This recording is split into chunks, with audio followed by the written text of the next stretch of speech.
doing?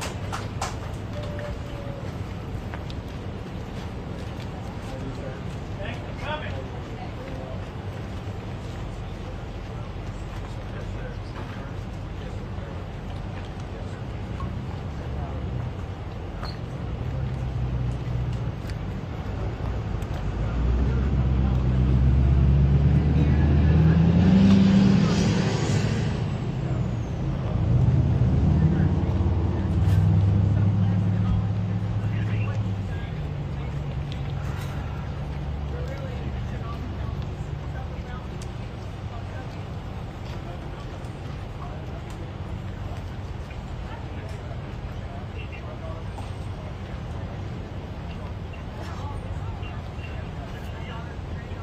Dari digisip ya, Derwan? Jangan sampai sastra. Ya, serap.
Thank everybody for being here. I visited with some locals who live around here, including a family member of the owner of this store. I let her know that I first came to the store about 20 years ago, 21 years ago. Been to this store every year for many years. I've seen these little campers since they were just a little bit bigger than toddlers, young kids. I've seen them grow and mature into beautiful young men and women. Nothing is as heart-wrenching as hearing the stories of what the girls around here, especially the girls at Camp Mystic, went through. To see where they lived in one moment, where they disappeared the next moment, and were gone forever a few moments after that. I wanted these people to know, I want you all to know, the hearts of our fellow Texans are breaking every single day because of what people of this community and the surrounding area are going through. There's nothing more important on our hearts and minds than the people of this community, especially those who are still lost. I told them what we were doing, not just today, but what we are going to be doing for the days, weeks, and months to come. This is what they needed to hear. They need to know Texas is in this with the people in the Hill Country right here. We are not leaving until this job is finished. The job right now, the primary job right now, continues to be locating everybody who was affected by this flood. There still remain those who are missing. We have to find every single person who's missing. And that's job number one. While we are doing that job, it's important that we also be conducting other business affecting this storm. We did several things in that regard today. One is to get a better assessment about what exactly needed to be provided for the community. We took a flyover to get that assessment. I've been here for multiple times over the course of the past 2 decades, but multiple times over the course of just this one flooding episode. And I have a good feel on the ground of what is needed. But when you're in the air, you get a fuller perspective of how widespread, how catastrophic the damage is, and what must be done to fully address it. We were able to process that better today when we flew around. And on that fly around today, I had with me the Speaker of the House, Dustin Burrows, who's going to speak after myself. I want to provide you with some information, some of which is just now updated. First, the numbers that I have is that there are 94 fatalities. 94 fatalities associated with this flooding event in this area. Separate from that, in other flooding events in other parts of the state of Texas, there's another 15 fatalities for a total of 109. To put this into perspective, just in the Kerr and Kendall counties alone, there are far more fatalities than there were in Hurricane Harvey. That's how catastrophic this is. I also have some updated numbers on those who are missing. First, from Camp Mystic. My information is those who are missing is down to now 5 campers and 1 counselor. 5 campers and 1 counselor missing. In addition to that, there is another child not associated with the camp who is missing. So for Kerr County, that would be a total of 7 who are missing. In other parts of the state, there are 12 who are missing. I have a new number, however. So one thing we've been reaching out to the public about is to get better information about those who were not registered at a camp, those who were not registered at a hotel, those who may have been down here who no one really had any accounting of. And through law enforcement agencies working together, they provided me this number. Just in the Kerr County area alone, there are 161 people who are known to be missing. And again, that comes from combined law enforcement efforts, 161 known people who are missing.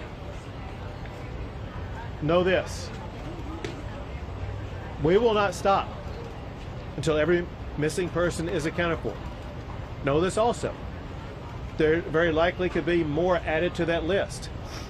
One way that we were able to expand the list of those who are missing is because family members, friends, neighbors, etc. begin calling in and reporting them as missing. What I want to do is once again provide a reminder to anybody watching this that if you have a friend, a family member, somebody that you think may be missing because of this storm, we need you to call the number that I'm about to give you. It is 830-258-1111. That's 830-258-1111. If you want to go to a website address, you can go to kerrvillemissing@dps.texas.gov. I'm going to repeat it twice more. That's Kerrville, spelled Kerrville, no space, then the word missing, MISSING.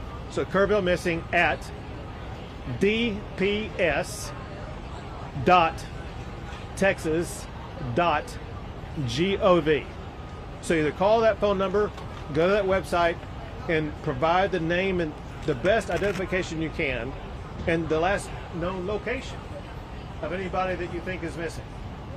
Know this also, if you make a prank call or provide false information, that's a crime. Do not provide false information because you're hindering our ability to undertake this investigation, hindering our ability to actually rescue and find those who truly are missing. So you better be correct when you're calling in and let us know that there is somebody who is missing. Importantly, we know that so many families are going through grief that's beyond anyone's comprehension right now. Beyond any of us being able to walk up to them and give them the magic words that will make them suddenly feel healed. We know that they need grief counselors. We have 5 organizations that together are providing dozens of grief counselors for all of the affected family members around here. It's so important at times like this for family members to access that grief counseling so they can have their mental and emotional health needs addressed in what may be the most challenging time of their lives.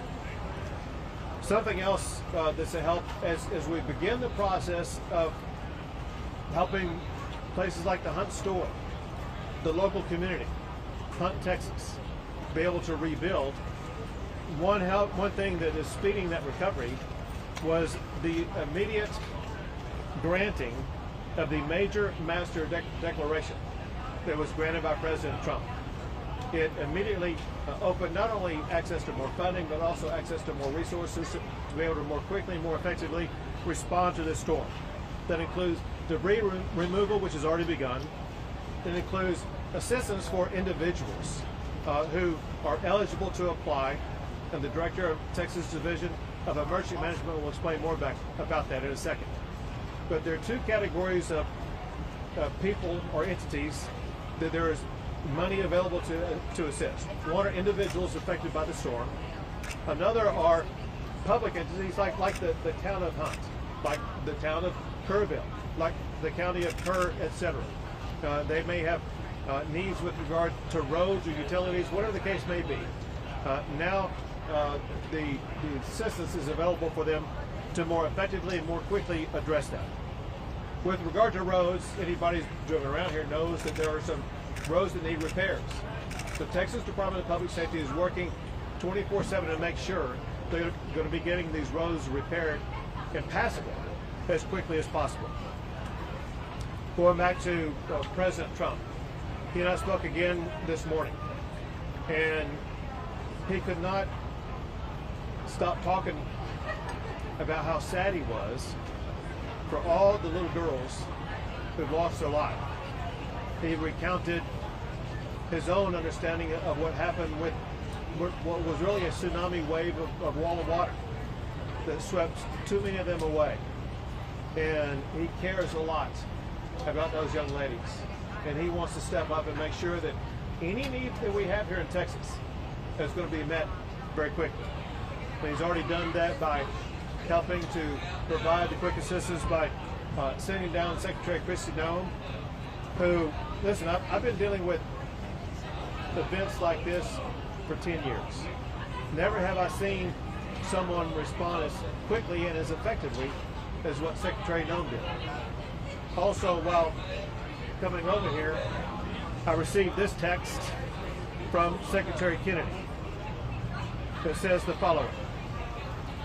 It says, Governor Abbott, it's Secretary Robert Kennedy. It says, we are set to declare a public health emergency for the Texas Hill Country flash floods. This will make it easier for healthcare and mental health providers from out of state to help both by traveling to the area and by telemedicine. Please let us know where we can be most helpful, which I will let him know. But I just wanted you to know about that new update. Now I would like to turn things over to the Speaker of the Texas House, Dustin Burrows.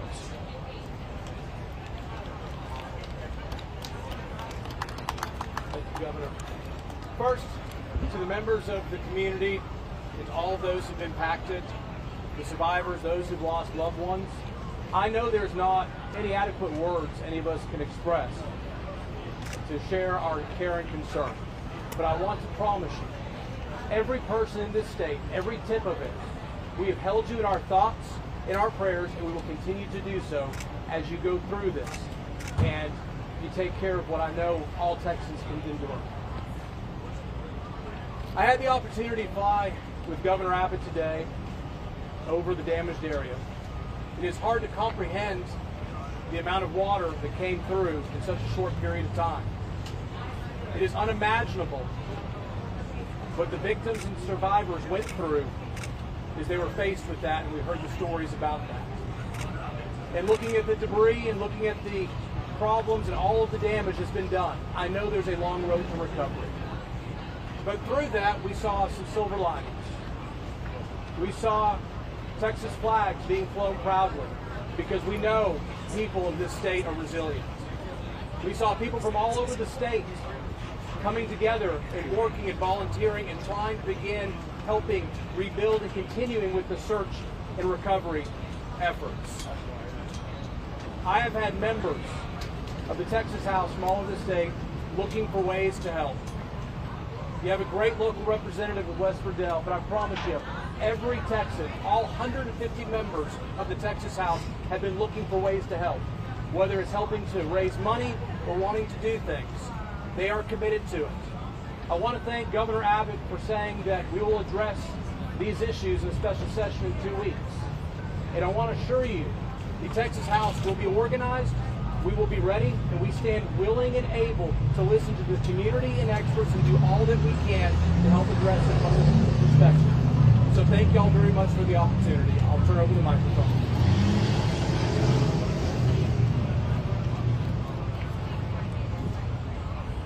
This is the kind of event that the Speaker of the House would have come to in an ordinary situation.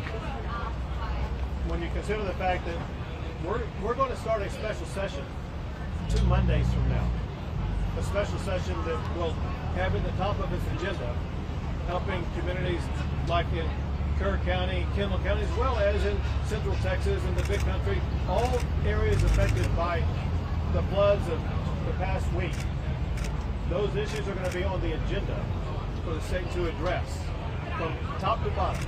We want to make sure that when we end that session, we end it making sure these communities are better, more resilient, and have the resources that they need for the next chapter of their lives. Now we have the director of the Texas Department of Public Safety, Freeman Martin.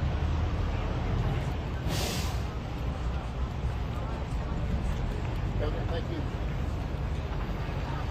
The governor said it. We have 109 fatalities and 161 missing.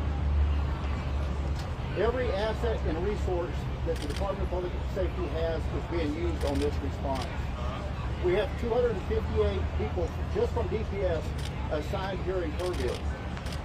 They're from the Highway Patrol, the Tactical Marine Unit, criminal investigators, Texas Rangers, SWAT, IOD and ICT, and victim services.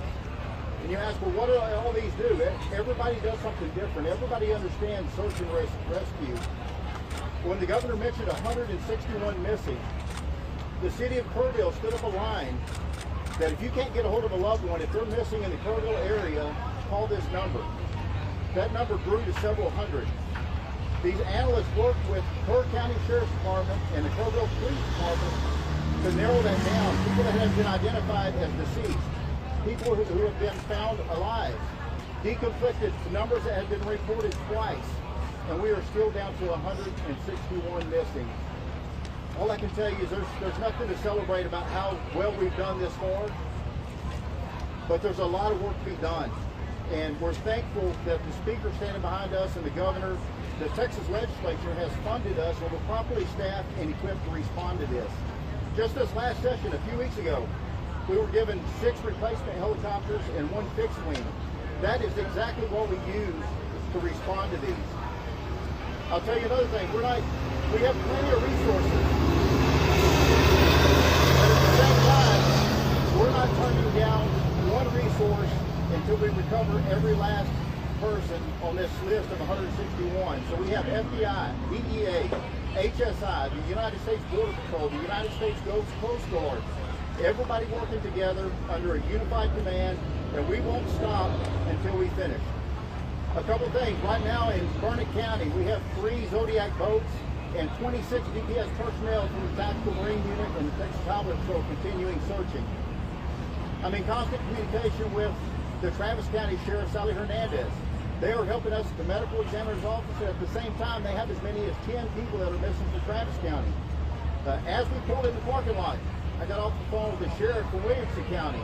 They just recovered their last victim. They had 3 people that were swept away, and just minutes ago, they recovered their last victim in Williamson County. There's a lot of big work to be done in Kerr County and Kendall County. We will continue to grow this and add additional agencies as we go forward. But the governor's right, we won't stop until every last body is recovered, alive or not. So thank you very much. Thank you, Governor. Now, General Seltzer with the Texas National Guard. Thank you, Governor. I just got off an hour-long helicopter trip with the governor, and I can tell you what I saw was miles and miles of massive devastation. The Texas National Guard is staying here working with our federal, state, and local partners to search for the missing and to help our communities recover.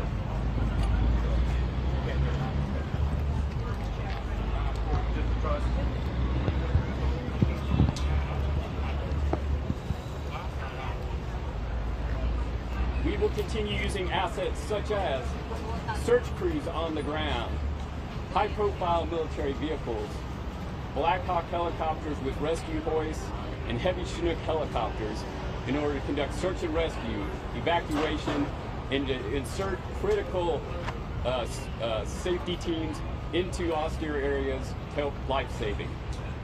Aiding us in the effort today is the arrival of 4 Black Hawk helicopters from the state of Arkansas.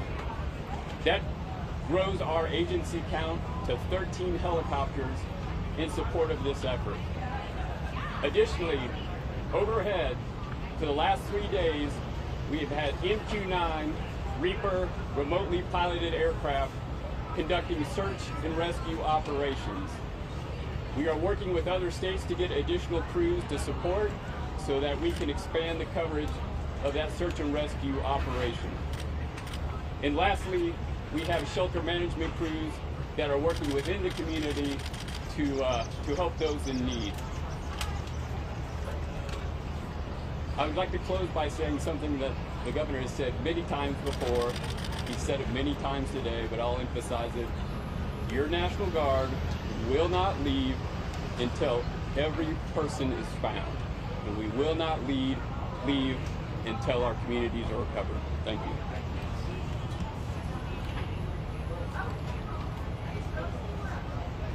General Seltzer rightfully mentioned and thanks the state of Arkansas for helping out with those Black Hawks as well as other resources. I jotted down from memory what I think is every state that I know has either provided help or offered it or so on its way. I say that I'm hoping I'm not leaving anybody out. But our fellow governors and fellow states are helping out from Arkansas, Oklahoma, Louisiana, Iowa, Nebraska, Ohio, South Carolina, Georgia, Virginia, Pennsylvania, Massachusetts, and I regret if I missed your state. I'll try to come back to it here in a second. But next is Chief Nim Kidd with the Texas Division of Emergency Management. Thank you, Governor. I want to start by thanking all of you for standing out here in this heat and experiencing a little bit of what the volunteers and first responders are dealing with around the clock as we continue our search. We have 4 priorities. They are the continuation of the search. They are debris cleanup and removal. They are supporting individual assistance programs and public assistance programs. I'm going to dive into some of the details of those. We continue our search operations not just here in Kerr County, but in the other 5 counties, and we have people that are reported missing. As you can see and hear by the trucks passing by, debris cleanup is well underway. I want to thank the volunteers and all of the private sector partners that are out there working on debris operations right now. This will aid in the continuation of our search. We are pushing forward to help those whose homes and businesses have been impacted through the FEMA Individual Assistance Program. The President's program has people here on the ground today that are working to get people registered through our websites and start opening disaster recovery centers today and tomorrow. Damage assessments for those locals are still underway, and we've had over 1,000 submissions into the ISTAP program. Please, if you have not submitted into the ISTAP program yet and your home or business was impacted, you send that information to us. Next, we continue to work on our public assistance for our communities, working to get our roads repaired, our debris cleaned up, our water, wastewater, and utilities back up online. Finally, I need your help in getting the message out to help keep the roads cleared. You've seen a lot of damage in these roads as our TxDOT crews are out trying to repair those roads right now while we still have a lot of traffic in our emergency operations. I want to thank you again for your time and your patience in helping us get this message out.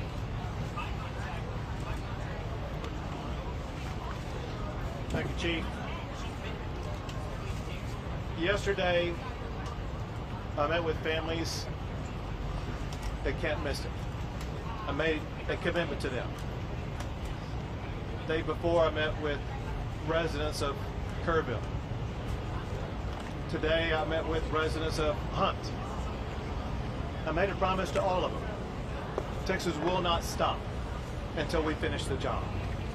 We will not stop until we identify, recover every single body. We'll not stop until every road is rebuilt, every inch of debris is removed. We'll not stop because we are a state that cares about our people, cares about our communities, and we'll be with them every step of the way. We'll take a few questions. Governor, right here. Uvalde happened. Who have said that they didn't receive any emergency alerts on their phones, and are you going to have that conversation with the city manager? I asked this because earlier today during the conference, he really didn't respond to our questions related to how long it took him to evacuate people. Can you speak on that? So obviously the local officials who were on the ground at the time would know the most about that. But let's talk about it in this way. That's going to be one of the issues that we begin to address in less than 2 weeks in the state legislature. We're going to address every aspect of this storm to make sure that we're going to have in place the systems that are needed to prevent deadly flooding events like this in the future. Governor, just one question. When Uvalde happened, Governor, you led